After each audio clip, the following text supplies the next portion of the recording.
ఏపీలో కొత్త మద్యం పాలసీని తీసుకురాబోతున్నారు అనేటువంటి వార్తలు అయితే వినిపిస్తున్నాయి. మళ్ళీ కొత్త మద్యం పాలసీ ఏంటి అంటే గతంలో బార్లకి లేదంటే వైన్ షాపులకి టెండర్లు వేసేవాళ్ళు అయితే లక్కీ డ్రాలో ఎవరికి తగిలితే వాళ్ళకి, మిగిలినటువంటి వాళ్ళకి మనీ రీఫండ్ కూడా ఉండదు. ఇది పాత పాలసీ. దీన్ని మారుస్తూ ప్రభుత్వమే వైన్ షాపుల్ని నిర్వహించే విధంగా వైఎస్ఆర్ కాంగ్రెస్ పార్టీ అధికారంలో ఉన్నప్పుడు ఒక కొత్త పాలసీని తీసుకొచ్చారు.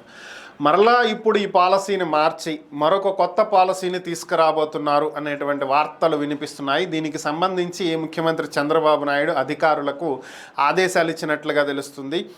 మొత్తం ఒక్కొక్క బృందంలో 3 సభ్యులు ఉండేలాగా కొన్ని బృందాలను ఏర్పాటు చేసి వీరిని వివిధ రాష్ట్రాలకు పంపిస్తున్నట్లుగా తెలుస్తుంది.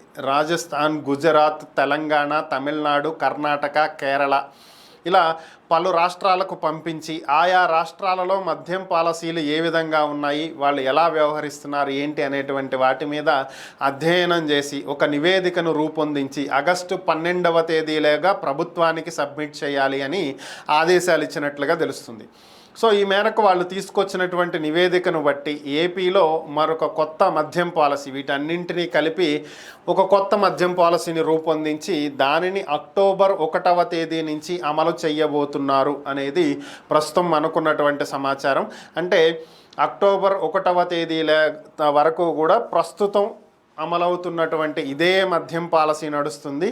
ఇదే విధంగా అవే పాత అనలేమేమో కొత్త పేర్లు ఉన్నటువంటి బీర్లు, మందు, రమ్ము, వైనో, విస్కీ ఏదైతే అది. సో అన్నీ as it is Nobel prize, gold medal, president medal, special status, ఈ రకరకాల పేర్లు ఉన్నాయి కదా, ఇవన్నీ యథావిధిగా అక్టోబర్ 1వ తేదీ వరకు లభ్యమవుతాయి. అక్టోబర్ 1 తరువాత నుంచి కొత్త మద్యం పాలసీ వస్తుంది.